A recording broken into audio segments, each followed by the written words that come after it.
I never believed strange things happened to ordinary people like me. I lived a simple life. I woke up early, went to work, came home tired, and slept. Every day felt the same. Nothing exciting, nothing scary, just normal. That changed on a quiet Monday evening. I was sitting alone at my favorite cafe near the bus stop. The place was small, warm, and usually empty at that hour. I liked it because no one asked questions. I ordered the same drink every time, hot coffee with no sugar. I liked the bitterness. It felt honest. I opened my notebook and started writing. Writing helped me breathe when my thoughts became heavy. I was writing about my day when someone sat across from me. I looked up. He was a stranger. He looked normal, medium height, dark jacket, calm eyes, nothing special, nothing dangerous. But something about him made me feel cold. "Excuse me," he said softly. "Is this seat taken?" I shook my head. "No." He sat down and smiled politely.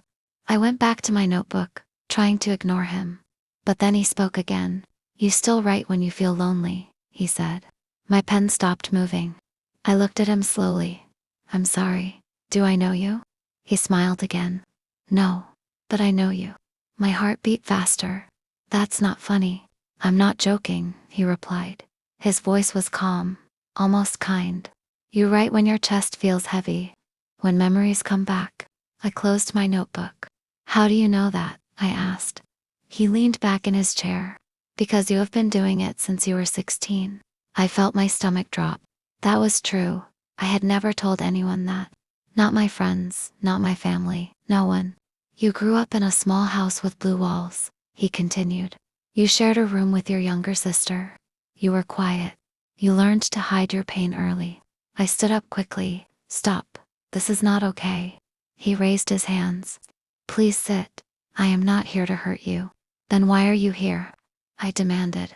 He looked at me carefully, like he was choosing his words. "Because you forgot something important.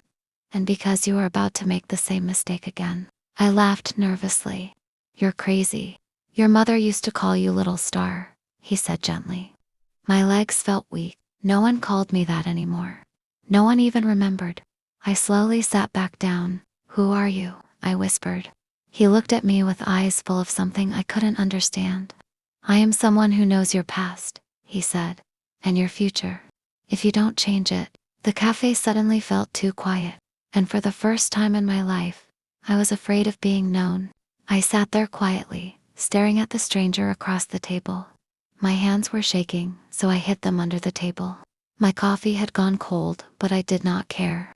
My mind was too loud. "You're scared," he said softly. "Of course I am," I replied. "You know things you shouldn't know." He nodded slowly. "I understand." "Then explain," I said. Right now, there were only two other people, both busy with their phones. No one was listening. Still, I lowered my voice. "How do you know about my mother?" I asked. "About my sister. About my childhood." He took a deep breath. "Because your life is not as private as you think." That made me angry. I don't post my life online. I don't share my feelings. I don't talk to strangers. "I know," he said. "That's why this is harder for you." I stood up again. "I'm leaving." I froze. "You always run when things feel uncomfortable," he continued. "But today you'll stay. Because part of you wants answers." He was right. I hated that. I slowly sat down. "Talk," I said. He leaned forward. 3 years ago, you lost someone important." My chest tightened. "You never said goodbye," he added. "You still replay your last conversation at night. You still blame yourself." My eyes filled with tears. "You think you don't deserve peace," he said gently. "You think happiness is for other people." I wiped my eyes quickly. "Stop pretending you understand me." "I'm not pretending," he said. "I'm reminding you." "Of what?" "Of who you were before fear changed you." Silence filled the space between us. I whispered, "Why are you doing this?" He looked tired now, older. "Because someone once did the same for me." I frowned. "You?" "Yes," he said. "I was broken too. I ignored warnings. I stayed silent. And I paid the price." "What price?" I asked. He looked away. "I lost time. Years I can't get back." My phone buzzed suddenly. I jumped. It was a message reminder, something I had been avoiding for days. He glanced at it. You still haven't replied. My heart raced. How did you? Because the message is about the decision you are afraid to make, he said. And if you keep delaying, it will hurt you. I felt exposed, naked, seen. Are you following me? I asked. No, he replied. I don't need to. Then what do you want from me? He met my eyes.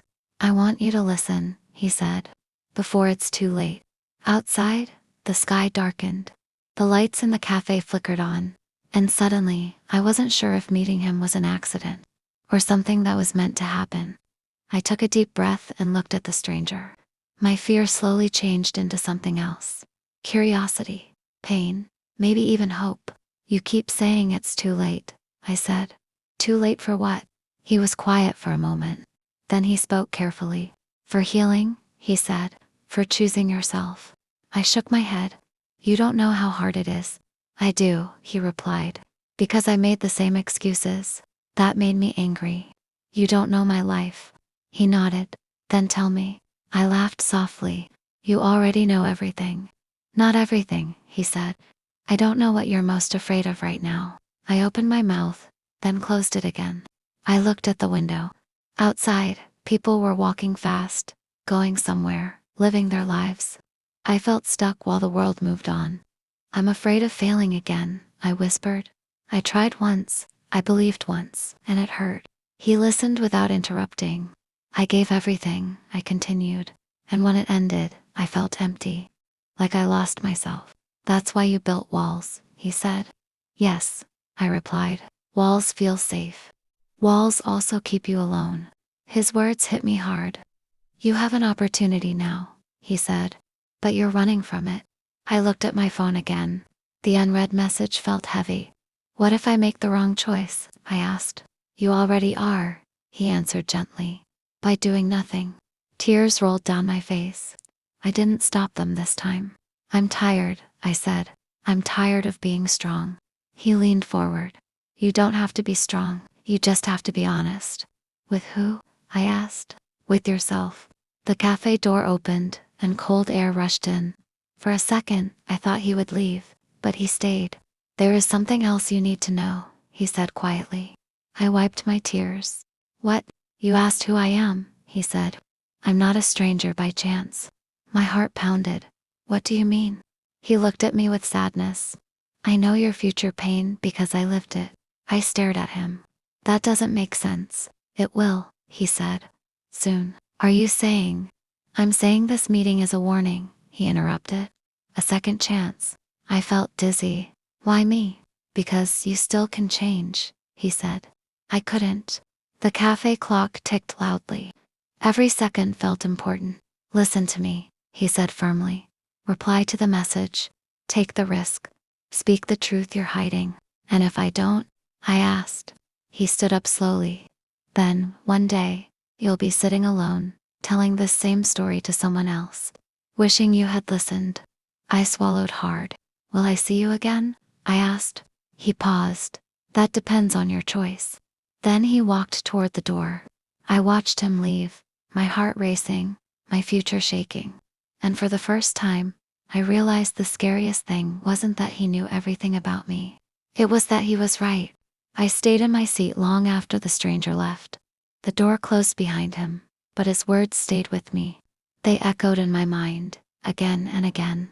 Reply to the message. Take the risk. Speak the truth. My phone lay on the table, face down. I was afraid to touch it, like it might burn me. I had been avoiding that message for days. Every time I saw it, my chest tightened. I finally picked it up. The message was simple. We need your answer. This is your chance. Please don't disappear. My hands trembled. What if I failed again? What if I tried and lost everything? What if the stranger was wrong? I looked around the cafe. The table across from me was empty now. His chair was pushed in, like he had never been there at all. For a moment, I wondered if I imagined him. But he knew too much. He felt too real. I stood up and paid for my coffee. Outside, the air was cold and sharp. I wrapped my jacket tighter around me and started walking. The city lights blurred as my eyes filled with tears. I remembered being younger, brave, full of dreams. I remembered saying yes without fear. When did I stop believing in myself? My phone buzzed again. Another message. We need to confirm today. My heart pounded. I stopped walking. I took a deep breath and typed slowly.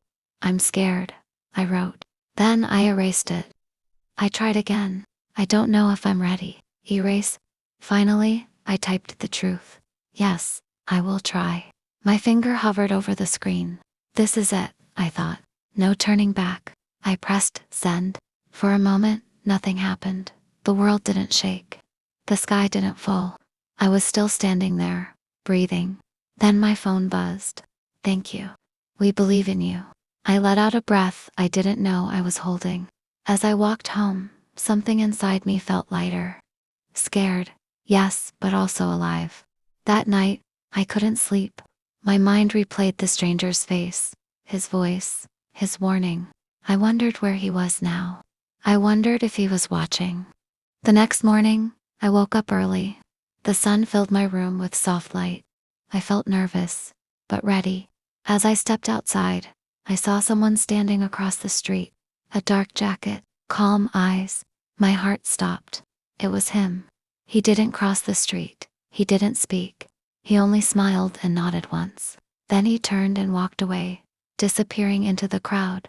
I stood there, shaking. He was real, and somehow, I knew this was not the end. Days passed after I sent that message. Life did not suddenly become perfect. I was still scared. I still doubted myself. But something had changed. I was no longer hiding. I went to the place where my new beginning would start. My heart beat fast as I walked in. Everyone looked confident. Everyone seemed to know what they were doing. I felt small, but I stayed.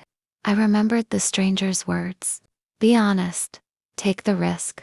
The first days were hard. I made mistakes. I felt embarrassed. At night, I wanted to quit. The old voice in my head whispered, "You're not good enough."